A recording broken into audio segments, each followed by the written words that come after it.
Hola. This is a random interview podcast thing that I decided to make to raise awareness for women in the music industry.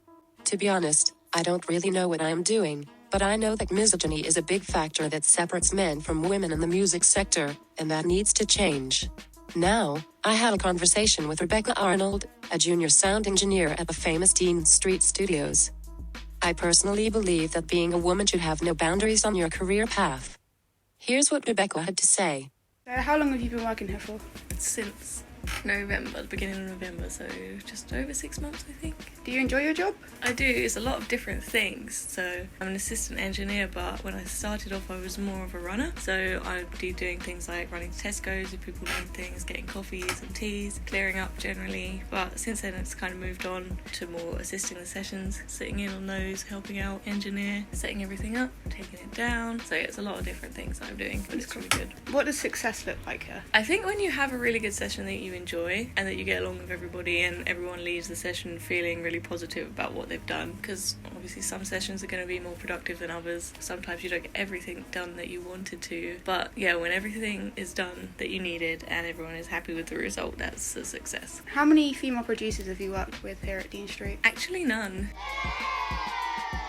On the engineering side, I'm the only female down here, so not many at all, but during my education with three other girls on my course, which is out of 15, still not very many, but the women producers I do know are really cool. So do you have any favourite female producers and why? That's a hard question. Maybe I would say Sylvia Massey, just because she's really cool, and she came and gave us a guest lecture one time. She spoke about how she mic'd up chickens and she wants to make a reverb that reflects off of the moon. So yeah, she's doing some really out there and cool stuff. Gotta say, that's awesome. Do you have any standout opinions on women in music? I would just say, for me, I think the person who is best for the job should get the job, whether that's a man or a woman. I would like to see more women in the studio, but also I think a lot of them are pushed in the direction of being an artist, because that's quite a visual thing, and obviously there's a lot of women on that side of music and not so many on this side. But I think some women are afraid because there are so many men in this industry, and you hear a lot of stories about this kind of thing where, the men are in charge and there's kind of prejudice, especially in the old school studios where most of the engineers are kind of older almost. They're more old fashioned in their values, and so I don't think they feel like they need women in the studio. So you're saying that the industry kind of underrepresents female producers? Yeah, without a doubt. I mean, I think there are more up and coming producers now than there were, just because it's a bit more shouted about now. And I think as you get older, you start to realise there are more career opportunities in music than just being an artist. Because for me, I didn't realise that I could do this until I got to sixth form, because I didn't know what I wanted to take for my A-levels. I knew 3 out of 4, and my guitar teacher said, "Hey, why don't you take production, because I think you enjoy it." So I did that, and I was like, actually, I really like this, so I think I'm going to do it. Because up until that point, all I'd ever considered was, maybe I'll try and be an artist or something. But yeah, since then, I kind of thought, I really enjoy what I'm doing, I'm quite good at it, so I think I'll just carry on.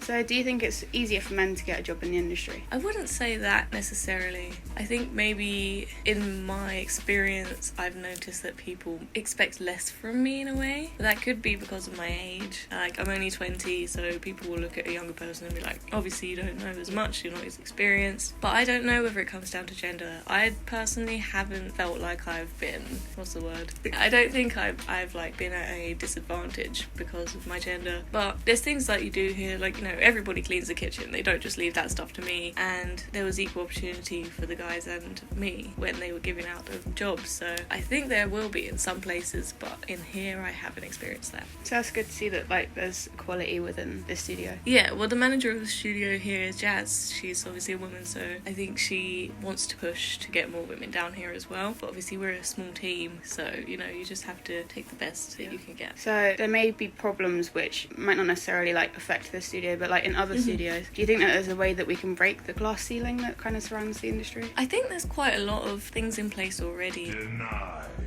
There's groups such as Normal Not Novelty, which is specifically for women engineers and producers, and they hold events sometimes at Red Bull Studios in London, and so every month they'll have an event just for women engineers and producers to get together, and they'll have masterclasses and things like that. So I think things like that are helping already, because it's really good to network. And even some people there, they're artists as well. They just want to find women to work with. But I think it opens up opportunities when you start working with people people who are doing other things. You know, it might spark your interest in doing it. So yeah, groups like that I think are really useful. But I think it's kind of got to start at school age. So when you do get to sixth form, you know, A-levels and things like that, I think not pushing girls into it, but suggesting the idea that if they're into music, maybe it will be something that they might give a go, especially if they're writing music. I think that's quite a crossover between production and writing your own music. You want something, go get it.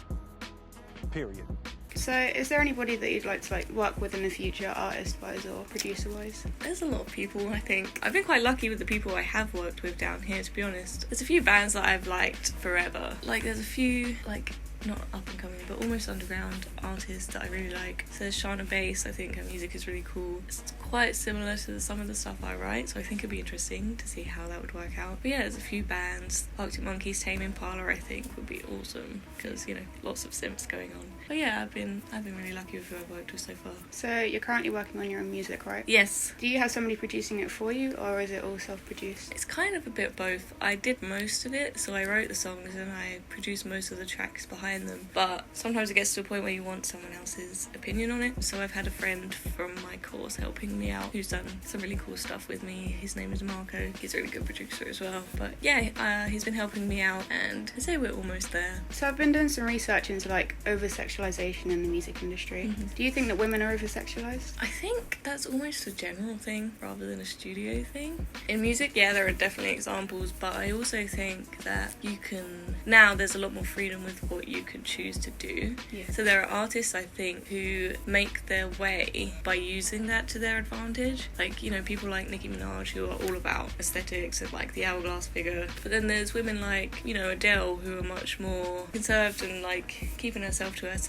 And then there are guys, you know, who do both as well. So you've got guys like Ed Sheeran, Lewis Capaldi, who are like, you know, very chill, don't really show off their looks, they're not like that kind of thing. And then the One Direction boys, I would probably say, are a bit more like, look at us, we're really pretty. I don't know, there's definitely that on both sides. But I think women being sexualised has been a thing since like the dawn of time. Yeah. And obviously it's not, you know, useful, especially when you're trying to be taken seriously in a career. Okay, so what do you think the main factor is that differences men from women in music? I think men act quite differently around women sometimes, and so it changes the vibe of sessions and things like that. Because I think when it's a lot of men in a room, you almost get that alpha male thing, people who are trying to show they're better than everybody else, and there's a lot of more competition between men as a general. But I think having a mixture of men and women is definitely a good thing, because I think they calm down a little bit and you're a bit more careful of what you say.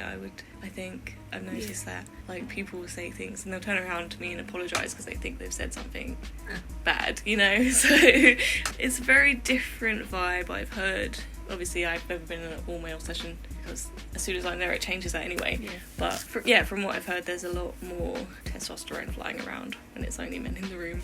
So do you think that in the future being a woman or like any minority group will stop us from getting as far as some other people? No, I think it's changing around now, to be honest. I think there's a lot more initiatives to get women into this side of music, and definitely more support to do so. But yeah, like I say, I think whoever does the job best should be celebrated for it, whether that is a man or a woman. So I think there'll be more women and better quality as it all comes up and we become more equal. But I don't know if there will ever be 100% equal.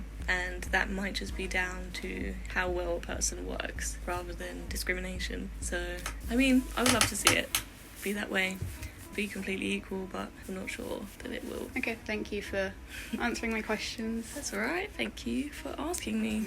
Thanks for listening, and be sure to keep an eye on this space for a more random podcast like this one. Adios, amigos.